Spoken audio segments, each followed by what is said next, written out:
Mayong aga sa inyo tanan mga kauturan. Dako atong pagpasalamat sa Ginoo sa siniman nga bag-ong adlaw nga ginhatag sa aton sa Ginoo. Indeed, this is the day that the Lord has made. Let us rejoice and be glad in it. Kang isa sa mga butang nga katamis gid sa sini nga aga na makasugod kita sa pagpamalandong sa iya nga pulong. Pagabasahon ko ang dinalan sang kasulatan diri sa Romans chapter 8 verse 32.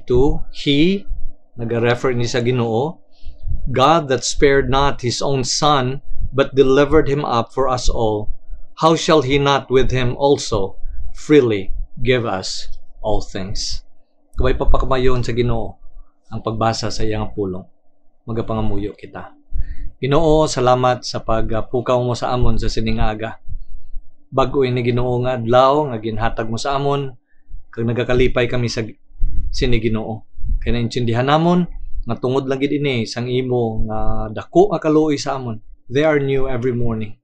O Ginoo, dako gid ang imo Ginoo nga katuton. Great is your faithfulness. So salamat Ginoo nga maabrihan namon ini nga adlaw sa pagpamalandong sa imo, sa imong pulong.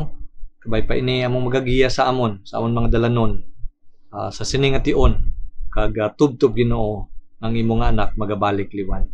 Kamayo ang imo nga alagad, ini Ginoong amon nga pagpasalamat sa ngalan ni Jesus. Amen. Sa sining nga aga, luyag ko pagatun-an naton ang title sang aton nga devotion amo ang Controlling the Narrative versus God's Narrative. Now ini bala nga mga pangunahuna nangin dako ini nga bagay sa sining nga mga tinion. Kay aton nga nakit-an nga kung sino ang nagakontrolar sang istorya, the one that is controlling the narrative, iya gid nga mahambal, iya gid nga mapalington kung ano ang iya nga gusto ipalabot sa mga nagapamati sini. So hindi na anymore kung anong kamaturan, hindi na anymore kung ano ang balanse nga paghatag sang mga facts kag sa mga opinion, kung hindi sa bahin na ini sa pagkontrolar sang istorya, sang narrative, kag kung sino ang nagakontrolar sini, mapagwa nila in the way nga gusto nila ini ipagwa.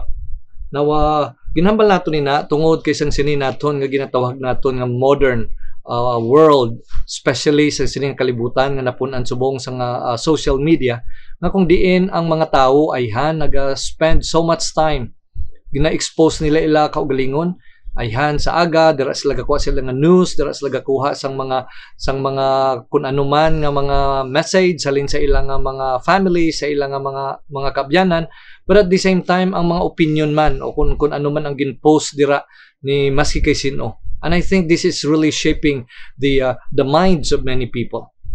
And because of this, concern subong ang madamo na kung ano ang gina-feed na maski hindi na siya ayan matuod, sometimes ginatawag na siya nga fake news, maski ina siya hindi ayan matuod, pero kung ginasulit-sulit, tubtob sa ulihi nga ang iban ginatuuhan na lang ina nga amo na siya ang kamatuoran. Now mahatag ko bala sa inyo sang isa ka example sini tungod kay kung kisa sa aton subong pangabuhi na binagid maski sa pamangkot lang, ano gid bala ang rason nga nagsaka ang gasolina. Mga pila lang to ayhan ka mga binulan, siguro magalabot ina siya sang 40 pesos ang diesel, subong nagdubli na. Hindi lang na diri sa Pilipinas, kun hindi tubtob man ina sa bilog man nga kalibutan.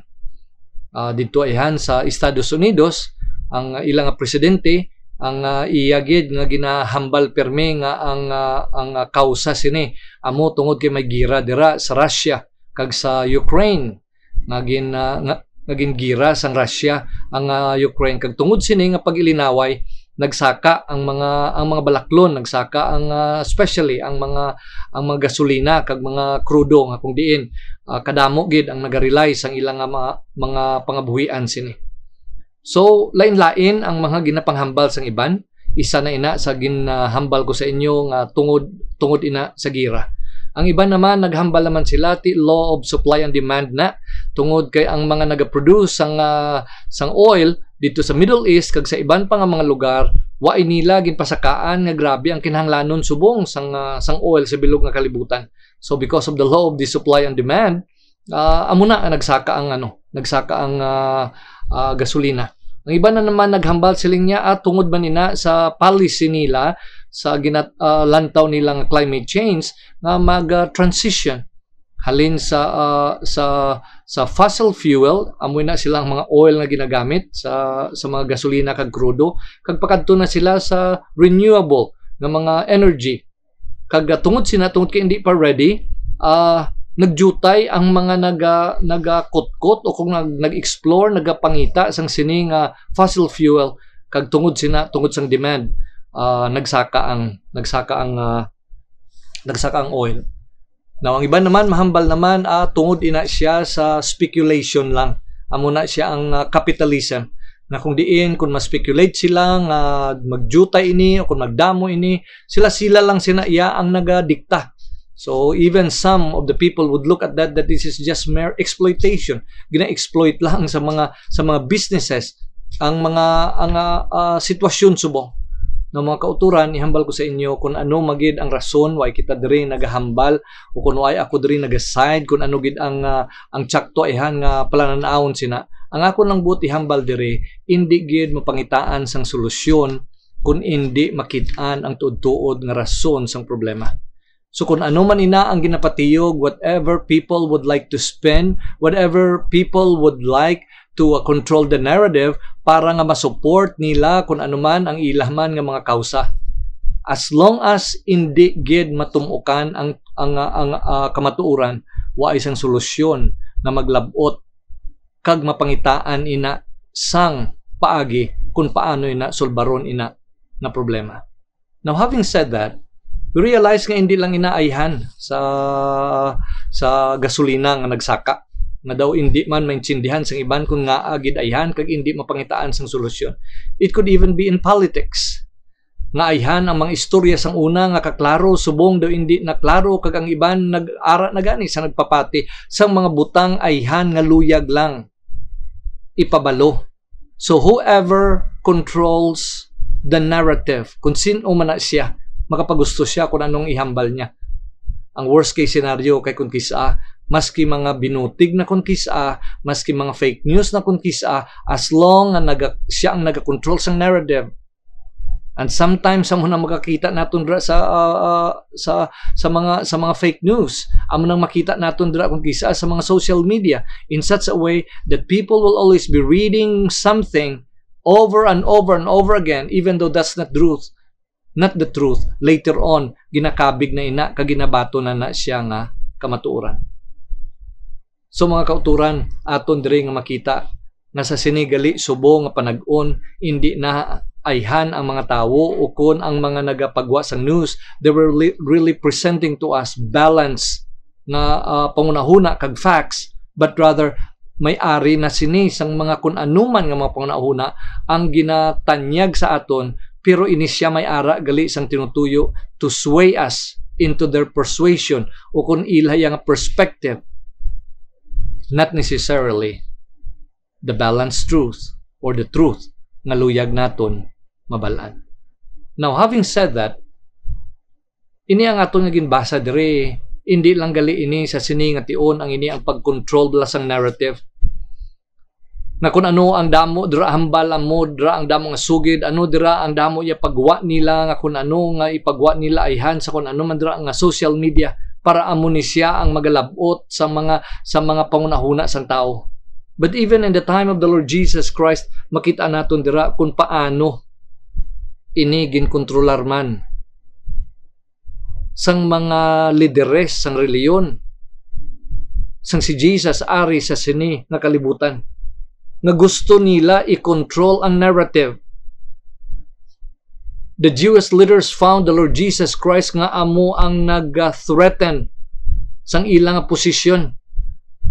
Kay abi nila kung ano nagid sila sa ilang mga mata, and yet Jesus confronted them with the truth of the Word of God. They were threatened sa ilang popularity, sa ilang power. Nakita nila nga daw damo na sa mga tao, nga daw masunod na sa kay Jesus. And because of this, they wanted to control the narrative para mahimo nila kung ano magid ang gusto nila himuon, specifically to destroy and to kill Jesus. Ti ano gid abi ang mahimo sang sining nga isa ka imol nga halin didto sa Galilee. When the ruling party there in Jerusalem, including the Jewish leaders kag ang mga religious leaders, ilaya nga gin planuhan kung paano nila patiyugon ang istorya that at the end of the day, this man who came from God, who is helping people, doing miracles, preaching the good news, amo pa ang may sala. And at the end of the day, ilagid napadihutan nga pwede gid siya kag natabo gid nga according sa ila he was found guilty and he was worthy of death. Now gina-accuse nila si Jesus nga naghambal ko na si Jesus nga iya nga pagagub-on ang templo. Now ano ayhan ang ila sining these religious people that as far as they were concerned, this is very precious, this is very special sa ila. Because there were times when Jesus was telling them na kung hindi kamo maghinulsol sa inyong mga sala, maabot ang tion nga waay sang bato on top of each other, talking about nga ining mga blagko ining mga bato nga pag-construct nila sa temple. That the judgment would come, but also he was talking about his death and also his resurrection. He was talking about his body. So muni ang ilang nga gin-perpetuate nga istorya. Ugaling kay hindi nila mapangitaan nga ini siya manuguba, ini siya physically planuhan niya gid upod sa mga disciples o kung sino man nga mga tao nga mangin kaupod niya nga physically ilagid niya taltalon ang templo. So since nga waay na nila mapadukot sa kay Jesus in Mark chapter 14 verses 61 and 62, ila naman nga gin hype up naman nga si Jesus nga tao lang, iya nga gin kabig ang iya nga kagalingon nga Dios siya. Now this is the sin of blasphemy. So sanggin pamangkot siya kung ikaw gid bala ang Mesiyas, ikaw gid bala ang ini nga ginhambal sa Old Testament. The way nga nagsabat si Jesus, ginkuha nila ato nga affirmation ato. The high priest iya nga gisi ang iya nga sutana sa pagpakita nga imo nga blaspheme ang ato nga gintuohan, and you are worthy of death. But then hindi pagid nila mapangitaan sa kung ano nga rason nga ilang mapatiyog ang istorya para nga patyon si Jesus. Ginpadala nila siya sa kay Pilate. Ang ilayang accusation is because that he's claiming to be the king of the Jews. In other words, this would be usurpation and this would be insurrection against the Roman Empire. Kag kung ma-prove ini, pagapatyon siya pinaagi sa paglansang sa iya sa cross. No, si Pilate, sa pagkatapos niya examine, paglantaw sa kay Jesus, duwaay gid siya sang rason nga ini nga tawo nga amo ang magpakigbato kag amo ang mag-overthrow sang rule sa mga Romans dira iya sa Jerusalem. To the point nga nanghugas gani siya sa iya kamot kay hindi siya gusto nga manginbahin siya sang sini nga desisyon. And yet the religious leaders who had already now the control of the narrative, hasta ang mga tao nga nagapamati sini, ang iban sini sa ila few days ago amo ni nagsinggit, Hosanna the son of David. They were expecting Jesus to be the next king of Israel. Subong nagasinggit na sila, crucify him.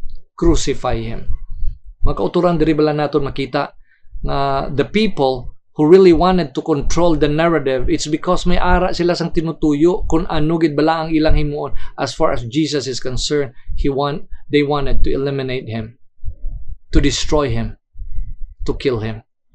Now kung aton basahon ang pulong sa Ginoo, nalabot gid na ang ilang tinutuyo. Ugaling lang, yes, at the time probably waay man kita didto, prosuno lang sang aton nga mabasa sang istorya sang nagkalatabo when Jesus was tried and finally he was crucified. Yes, the narratives were all lies and falsehood, and yet nagadala ini sa paglansang sa iya dito sa cross. But I want us also to remember that with all of this narrative that is being controlled, that is being spread to harm others, at this sa atong ginatun-an, even to kill the Lord Jesus Christ, we have also a narrative, that what we call God's narrative. Ano naman yang istorya dito sa langit? Amo nang nagakalatabo diri sa kalibutan, amo nang ilang nga ginluto-luto, amo nang ilaya nga ginapatiyog-tiyog para lang nga makuha nila ang ilang nga gusto. Labi na gid ang sa pagpatay sa kay Jesus.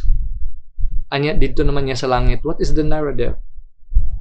That many of us, we are so blessed, and many of us diri naton ginplastar ang aton niya nga mga kabuhi. Diri nato niya ginplastar ang aton niya mapagtuo. Tub-tub subong may ara kita sang kasiguraduhan tungod kay indi iya sang narrative nga gin-control sang sini nga mga religious Jewish leaders at that time. But this is the narrative that God is giving us. Ano ba ang narrative naman nga ginhatag sa aton sa Ginoo? Inbasa ko kay dira sa Romans chapter 8:32 nga naghambal that God the Father spared not his own son, but delivered him up for us all. How shall he not with him also freely give us all things? If anything that had happened there, kung ano man ilang nga pagbulubaliswa, ano man ilang nga paghambal, pagplano sa kung anong malain, tubtub na palansang nila si Jesus, the Word of God would tell us that God spared not his own son. Iya nga ginpabayan, kami ara siya sa lain nga tinutuyo, kag ini nga tinutuyo, ginhambal ina sa John 3:16, for God so loved the world that he gave his only begotten Son, that whosoever believeth on him should not perish, but have everlasting life. Above and beyond sa tanan nga ginahingamo sa mga tao, ang Diyos may ara sang iya nga plano kag tinutuyo, and this is the very reason God sent Jesus in the first place, to pay the penalty of our sins on the cross. Yes, he loved us. God loves us. Ginhatag niya ang iya nga bugtong nga anak. Now in John chapter 10, parts ang sining nga mga bersikulo in verses 15, 17, and 18, amo na ginhambal ni Jesus, I lay down my life for my sheep. I lay down my life that I may take it again. No man taketh it from me, but I lay it down of myself. I have the power to lay it down, and I have the power to take it again. So here the Lord Jesus Christ would tell us that anything that had happened during the trial and even up to the crucifixion, it was the voluntary will of the Lord Jesus Christ to be submitted to that mob sa tinutuyo that He's going to lay down His life for you and me to give us the salvation that we need.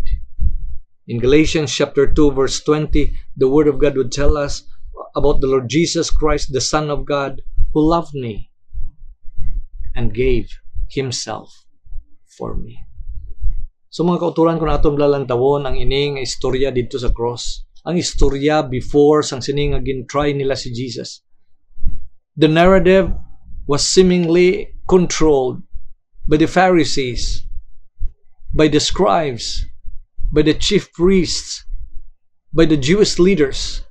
And yet, kung aton gali lang tawon, there is another narrative that God is going to give us. It was the will of the Father.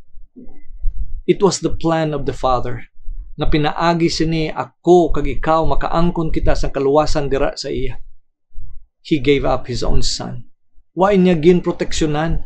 That even though His Son was already crying at the cross, my God, why hast thou forsaken me? God has to let go of that prayer. He spared not His own Son. Kaya nga man, He was looking at you and me for the salvation that I could receive through the finished work of Christ in Calvary, and the blessing that I would receive after that I have accepted Him as my personal Lord and Savior. So amo gali ni ang narrative na makita naton diri sa bahin sa pulong sa Ginoo, bahin sa kay Kristo Jesus. Una gid sa tanan, Jesus Christ, and He loved me and gave Himself for me. John 3:16, for God so loved the world. First of all, amo ni makita naton, God, Jesus loves me. Amo na siya ang narrative that is godly, that is from God. Amo na siyang narrative sa sini nga pulong sang Dios nga ginhatag sa aton. So maski ano pang bulubaliswa pagbugtaw ta sa sini nga aga, ayhan gatubang kita sang mga kabudlayan, gatubang kita ayhan sang mga responsibilidad, gatubang ayhan kita sang masakit, gatubang ayhan kita sang mga kabudlay gid. God is telling us this morning that He loves us. Jesus would tell us kung ano ang natabo dito sa cross, because I gave my life for you, because I love you.